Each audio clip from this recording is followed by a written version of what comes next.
mumeze mute? Nongeye kugaruka nje kubigisha uburyo ushobora kurimuvinga email iri muri telefone ushobora kuba utayishakamo, ubwo ushobora kugira ikibazo kuyimuvinga bikakunanira. Ngarutse nje kubikwigisha ubu. Hano uza winjira hano muri porogaramu ya telefone, ngo ni muri sisitemu, ugakora hano kuri setingi, ugategereza.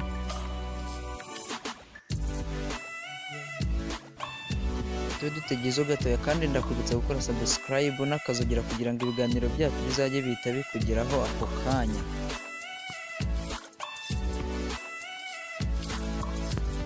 Noneho iyo ugeze hano umanuka epfo, ukaza hano handitse account, ugakoraho rimwe, ukajya hano handitse Google hejuru. Urabona email zose, email zirimo hano uhita uzibona hano. None iyo uzibonye hano ukora hano hepfo, ukora kuyo ushaka nyine.